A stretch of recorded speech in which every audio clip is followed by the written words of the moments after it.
Right, so today we're going to be talking about the A7 IV and probably the best lens that pairs with the A7 IV. Now, this is considered a kit lens. It's the 24 to 105 f4. Now, there are a whole bunch of pros, but yeah, there are a couple of cons with this thing, and you probably know it by the title, the f4. But there are a whole bunch of reasons why you should be getting this with the A7 IV, and we're going to discuss it in this video.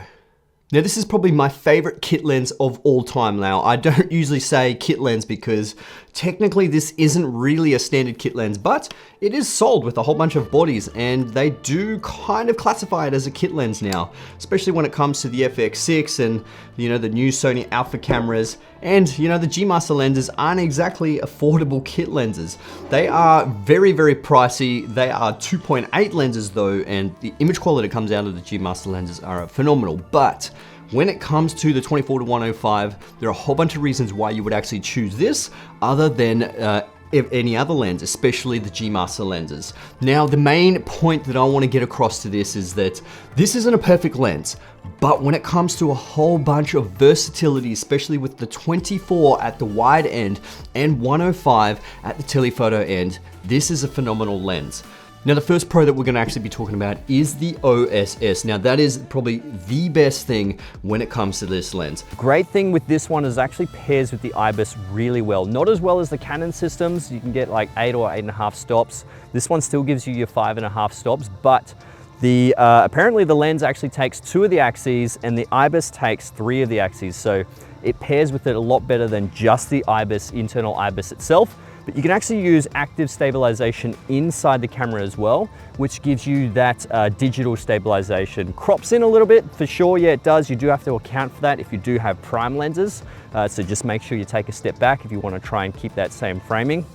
If you do real estate videography, that could become a little bit of an issue in terms of how much space you're working with. But just be aware that it is crop when you use that digital stabilization. But pair those 3 together and you've got such an incredible lens and stable footage. You could probably walk and almost make it look like a gimbal.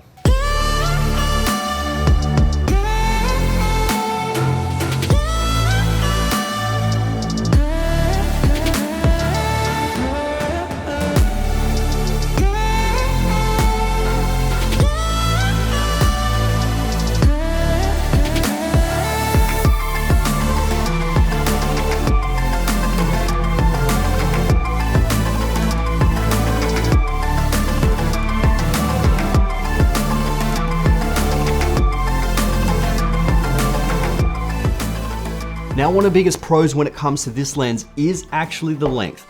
24 is quite wide, it's really, really good. And 105 is actually quite long with the telephoto end.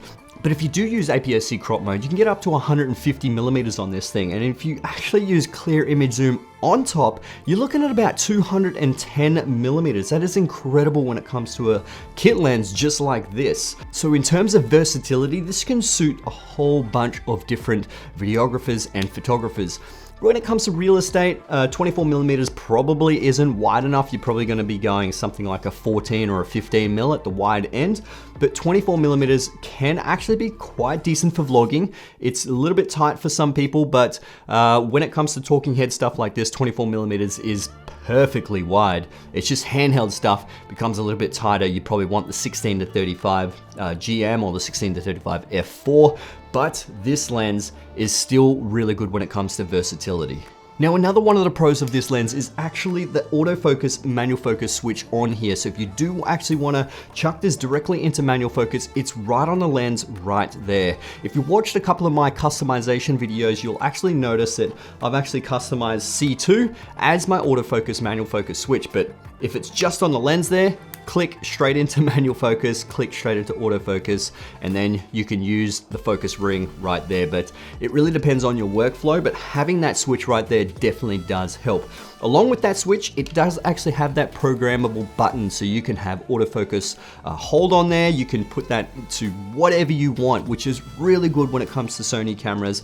Personally, I don't use that. I'm not really used to that, but you can program to that, whatever suits your workflow. And also when it comes to manual focus, this focus ring is so smooth. It is so good to use. It's almost linear. It is Very, very, very good, especially when you do want to try and take over the focus. So just chuck it in manual focus and get that focus dialed in. Specifically, if you are actually pairing this with that focus mapping feature, so good. I just absolutely love using this lens for manual and autofocus. Now, when it does come to autofocus speed, just like anything else, it does come down to the camera body, and the technology in the a7 IV is second to none. It is phenomenal, especially when it comes to object tracking. So good. But I actually wouldn't have any issues to recommend this when it comes to autofocus performance with photography or videography.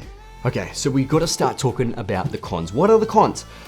It's an f4 lens, so it's not exactly wide open when it comes to, shooting at f4. F4 is, it's a little bit limiting, especially when you are shooting indoors and you want to try and get as much light in as possible. F4 becomes a little bit of a problem. A 2.8 would be, absolutely optimal. But with this kind of focal length, you gotta have some sort of drawbacks. There's gotta be some sort of something to give.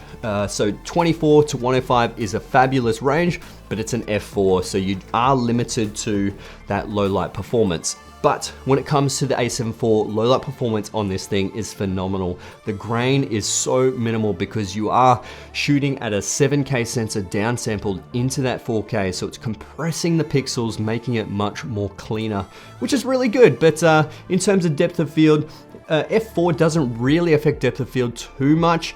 You can still get some really nice separation with your background, but it really depends on how much separation you actually want. I actually use this lens with a lot of my professional commercials. It is phenomenal. Now, another one of the cons would actually have to be the image performance. Now, just hold 1 second. So in the sensor sharpness, it's phenomenal at f4 wide open throughout the whole 24 to 105. I've tested this, it's great, nice and tack sharp in the middle. When it comes out to the edges, that's when it becomes a little bit blurry at f4. You stop it down to f5.6 at each focal range. I tested the 24, the 35, 50, 70, and 105, and it does sharpen up a little bit. You do get a little bit of green fringing when it's wide open at f4. So if you are worried about, fringing around the edges, shooting directly into the sun, it's, it becomes a little bit difficult. You can remove that in photography, in your Lightroom app. So if that's not an issue for you, then that's perfectly fine. Now, when it comes to flaring in direct sunlight, it performs phenomenal. It's great when it comes to direct sunlight in this thing. You pretty much have zero issues whatsoever. Now, the biggest pro of this is probably the price. It is a very affordable lens, specifically if you are actually comparing this with the G Master lenses, especially with the focal length on it, the 24 to 105. It's just so good for the price that you're actually getting this. Like I said, if it was a 2.8, it would be so much better, but if it was a 2.8, the lens would be huge because you need more glass in there for it to perform better at low light and open wide up at 2.8. But honestly, paired with this camera, it's just absolutely phenomenal. If you are a photographer or a videographer, you're gonna find so much use out of this lens. It's probably that one lens that you're gonna keep on your camera the whole time. Yeah, I do suggest getting some fast primes. They're always great to have, especially if you wanna have some, more depth of field or better low light performance. It really depends on what you actually wanna go for, but I do suggest potentially go for the 50-1.8 or 50-1.4. Go for a 35-1.8. The 35-1.8 is actually a really good performing lens, and you could actually pair it with this, and you could probably just have those two lenses and boom, you've got your whole thing. I mean, if you did want something on that longer focal length, like I said, you can actually throw it into APS-C crop mode and clear image zoom, or you could probably go for the Tamron 70 to 180. For that, it's really nice budget price, or you can go for the 70 to 200 f4 Sony lens. That performs really good, especially because it does have OSS as well. But what do you guys think? Do you actually have this lens? I know a lot of people have this lens, and it is one lens that I do recommend because just the versatility. I mean, there are other lenses that I would recommend, like the G Master lens, or even the Sigma 24 to 70 Art Lens 2.8, which is a phenomenal lens. But it comes down to price. What can you afford? What do you actually need it for?